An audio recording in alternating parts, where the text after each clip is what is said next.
Hello welcome back to Telugu Velugu YouTube hello welcome back to Telugu Velugu YouTube channel. ఈరోజు ఈ వీడియోలో నేను మీకు ఏపీ టెట్ 2024లో జరిగిన 17/10/2024లో జరిగిన మ్యాథ్స్ సైన్స్ పేపర్ 2 అయితే చూద్దామండి. ఈ పేపర్ 2లో మనకి మెయిన్లీ ఏ సైన్స్ బిట్స్, ఫిజిక్స్, సైన్స్ ఏ విధంగా వచ్చాయి బిట్స్ అనేది అయితే చూడండి. ఎగ్జామినర్ ఏ విధంగా అడుగుతున్నారు, ఏ పాయింట్ ఆఫ్ వ్యూలో అడుగుతున్నాడు, ఏ చాప్టర్ నుంచి ఎక్కువగా బిట్స్ వస్తున్నాయి అనేది అయితే చూడండి. మీకు ఈ బిట్స్ అనేటివి కంటెంట్ నుంచి, మెథడాలజీ నుంచి రెండింటి నుంచి అయితే ఉంటాయి.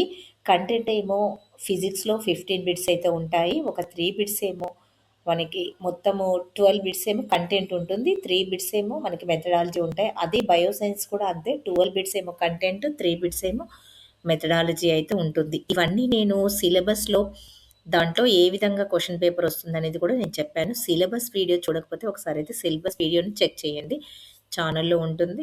ఇక నేను మ్యాథ్స్ బిట్స్ 30 బిట్స్ కూడా అప్లోడ్ అయితే చేశాను. అదేవిధంగా తెలుగు, ఇంగ్లీష్, సైకాలజీ బిట్స్ కూడా అప్లోడ్ అయితే చేయడం అయితే జరిగింది. ఆ వీడియోస్ని కూడా మీరు ప్లేలిస్ట్లోకి వెళ్ళి అన్ని ప్రీవియస్ పేపర్స్ అండి, ఇవి మనకి ఈ టెట్ కంటే బిఫోర్ జరిగిన టెట్ పేపర్స్ అప్లోడ్ అయితే చేశాను. అవన్నీ మీరు చెక్ చేయండి. మీరు ఈ ఎగ్జామ్‌కెళ్ళే ముందు ఈ ప్రీవియస్ పేపర్స్‌ని ఒకసారి ప్రాక్టీస్ అయితే చేశారనుకోండి, మినిమమ్ మీకు 50% బిట్స్ అయితే ఈ కంటెంట్ నుంచి, ఈ ప్రీవియస్ పేపర్స్ నుంచే వస్తాయి.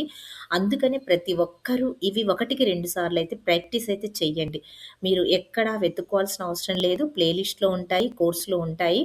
వన్ బై వన్ మీకు ఇప్పటికే 5 వీడియోస్ అయితే అప్లోడ్ అయితే చేశాను. మీకు ఎగ్జామ్స్ అయితే కండక్ట్ అయితే చేస్తున్నారు.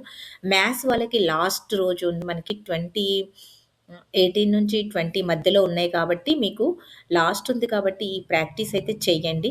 ఇక మీకేమైనా డౌట్ ఉంటే కామెంట్ సెక్షన్‌లో కామెంట్ అయితే చేయండి. మీకు ఎలాంటి వీడియోస్ కావాలో కూడా మా కామెంట్ సెక్షన్‌లో కామెంట్ చేస్తే మేము అలాంటి వీడియోస్, మీకు యూజ్‌ఫుల్ అయ్యే వీడియోస్ చేయడానికైతే ట్రై చేస్తాము. ఇక ఫస్ట్ టైం మా ఛానల్ చూస్తున్నట్లయితే సబ్స్క్రైబ్ అయితే చేసుకోండి. పక్కనే ఉన్న బెల్ ఐకాన్ ఆన్ చేసి పెట్టుకోండి. నేను పెట్టే ప్రతి వీడియో మీకు నోటిఫికేషన్ రూపంలో అయితే వస్తుంది.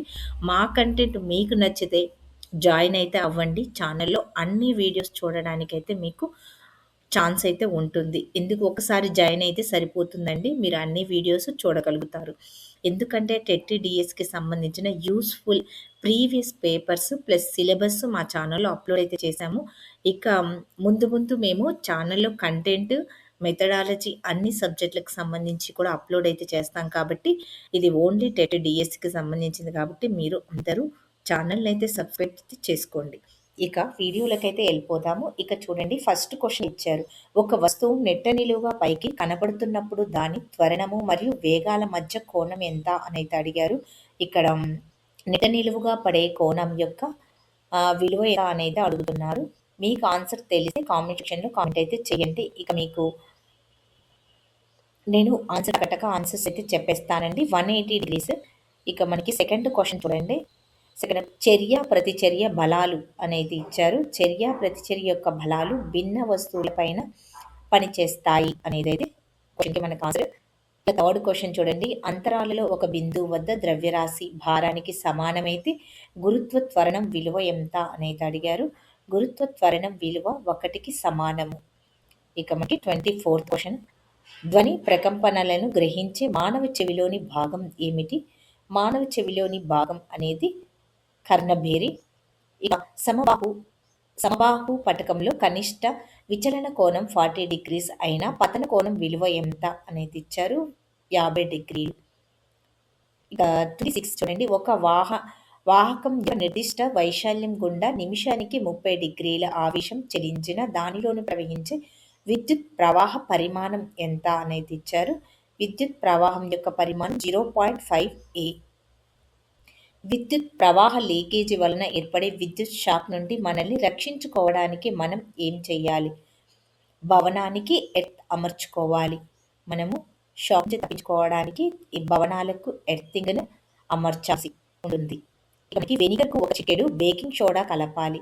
ఈ చర్యలో వెలువడే వాయువు ఏమిటి? Carbon dioxide. ఇక్కడ బోరోబ్యూరీ ప్రకారం కర్పరం Nలో నింపగలిగే గరిష్ట ఎలక్ట్రాన్ల సంఖ్య ఎంత? ఇక్కడ 32. సంఖ్య 13 గల మూలకం యొక్క కర్నెల్లో గల ఎలక్ట్రాన్ల సంఖ్య మనకి 10. లోహాలు సోడియం హైడ్రాక్సైడ్లతో చర్య జరిపి ఏర్పరచునది హైడ్రోజన్ వాయువు. నేల బొగ్గు నుండి తయారు చేయలేని పదార్థం ఏంటి? పారాఫిన్. నేల బొగ్గు నుండి మనము తయారు చేయలేనిది పారాఫిన్.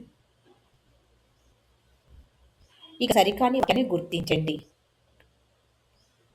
ఇండియన్ బీలకు ఇతర తేనెటీగల కంటే అధికంగా తేనెను సేకరించే సామర్థ్యం ఉంది. ఈ క్రింది వానిలో నిర్జీవ అంశాలను గుర్తించండి. నిర్జీవం అంటే జీవం లేనివి. నీరు, గాలి. నీరు, గాలి. ఏ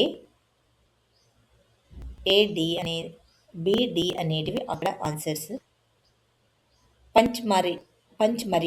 మరీహి జీవావరణ్య రిజర్వాయర్లో గల వన్యప్రాణి అభయారణ్యం ఎక్కడ ఉంది? ఇక్కడ బోరి అభయారణ్యము. మీరు ఒక్కొక్క ఒక 1 మినిట్లో మీరైతే చేయాలి. ఎందుకంటే మనకి 2.5 అవర్సే ఉంటుంది కాబట్టి మీరు క్వశ్చన్ చూడంగానే ఆన్సర్ చేయగలిగితే మీరు తొందరగా ఎగ్జామ్ అనేది కంప్లీట్ అయితే అవుతుంది. మీరు కరెక్ట్గా ఆన్సర్స్ని సెలెక్ట్ అయితే చేసుకోండి. ఐక్యరాజ్య సమితి సాధారణ సభ 2005-2015 కాలాన్ని దీనిపైన కార్యాచరణకు అంతర్జాతీయ దశాబ్దంగా ప్రకటించింది. అంటే ఇక్కడ మనకి 36లో చూడండి, జీవం కోసం బలం. పంటకాలపు పండుగలను గుర్తించండి. మనకు దీపావళి, హోలీ, దీపావళి, సంక్రాంతి అనేటివి ఈ 3 పండుగలు మనకి పంటకాలపు పండుగలు. ఇక్కడ ఏబిడి. బెండు కణాలను నిర్జీవంగాను కణాంతర అవకాశాలు లేకుండా దగ్గరగా మరియు నీరు, గాలి చొరబడకుండా చేయు పదార్థం ఏమిటి? సూబరిన్. మనకి ఈ బిట్స్ అనేటివి పేపర్ 1 వాళ్ళకి, పేపర్ 2 వాళ్ళకి యూస్ఫుల్ అవుతాయి. అదేవిధంగా ఇవి డిఎస్సి కూడా యూస్ఫుల్ అవుతాయి కాబట్టి మీరు ఛానల్ సబ్స్క్రైబ్ చేసుకోండి, లైక్ చేయండి. విటమిన్ డి లభించే వనరు ఏమిటి? విటమిన్ డి లభించేది వెన్న, గుడ్లలో మనకి విటమిన్ డి ఎక్కువగా లభిస్తుంది. A B. ఆర్థిక వలయంలోని లబ్ శబ్దం దీని వలన ఉత్పత్తి అగును. త్రిపత్ర మరియు ద్విపత్ర కవాటాలు మూసుకొనుట. మనకి మ్యాచ్ ఫాలోయింగ్ ఇచ్చారు. రిస్పరిన్, స్కోపోలియమైన్, పైరిథ్రాయిడ్స్, కెఫెన్ అనేటివి. ఇక్కడ మీకు కెఫెన్ అనేది మత్తుమందు. కెఫెన్ అనేది నాడీ వ్యవస్థ ఉత్తేజ కారకము. రిసర్పిరియన్ అనేది పాము కాటుకి మందు. మీకు ఇక్కడ తెలిసిన వాటిని అయితే ఫస్ట్ అయితే జతపరచండి. తర్వాత మిగతావి మీకు తెలియకపోతే ఇక్కడ ఏకి చూడండి, థర్డ్ ఆన్సర్. ఇక్కడ రెండిట్లలో ఇచ్చారు కాబట్టి ఇక్కడ ఒకసారి చూసుకోండి. బికి స్కఫోలిమెన్ అనేటివి కీటకనాశనం. స్కఫోలిమెన్ అనేది మత్తు పదార్థం, మత్తు మందండి. పైరిథాయిడ్స్ అనేటివి కీటకనాశనాలు. ఇక్కడ కెఫెన్ అనేది నాడీ వ్యవస్థ పైన ఉండేది. మనకి ఇక్కడ థర్డ్ ఆన్సర్ అయితే ఇది విధంగా జరపండి. ఇక్కడ చలన దశలో సెంట్రోమియర్ చీలి 2 క్రోమాటిడ్లు వేరగును. సెంట్రోమియర్లను అంటి ఉన్నటువంటి కంటే తంతువులు సంకోచించి క్రోమాటియన్లను ధ్రువాల వైపు లాగును. ఇక్కడ మీకు ఆన్సర్ చూడండి.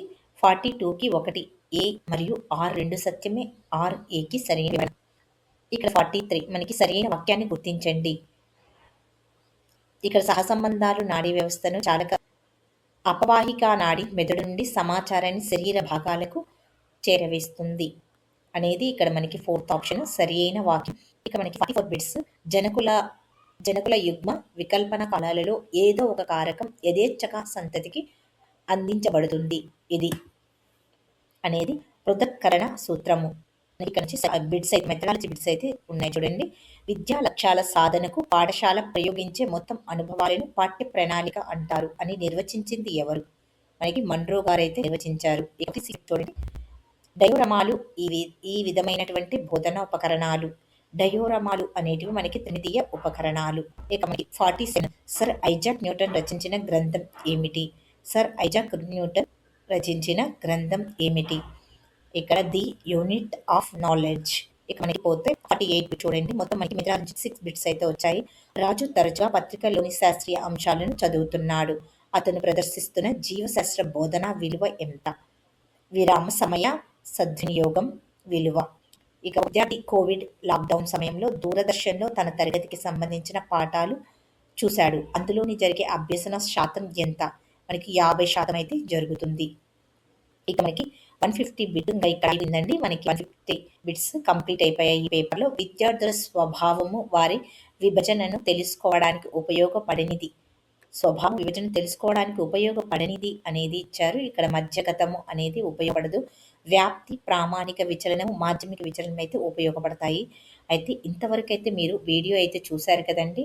వీడియో నచ్చితే లైక్ చేయండి, షేర్ చేయండి మీ ఫ్రెండ్స్కి. ఇంకా మీకేమైనా డౌట్స్ ఉంటే కామెంట్ సెక్షన్లో కామెంట్ అయితే చేయండి. ఇక ఛానల్లో జాయిన్ అవ్వండి. అన్ని వీడియోస్ ప్లేలిస్ట్లో ఉన్నాయి. ప్రీవియస్ పేపర్స్, ఆ ప్రీవియస్ పేపర్స్ని ఎక్కువగా ప్రాక్టీస్ అయితే చేయండి. మీకు బిట్స్ అనేది మినిమం 50% బిట్స్ అయితే వస్తాయి.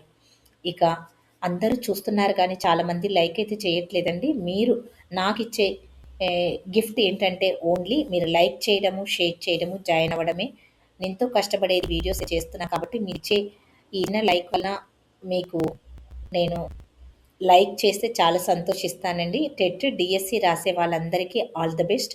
మళ్ళీ నెక్స్ట్ వీడియోలో కలుసుకుందాము. Thank you.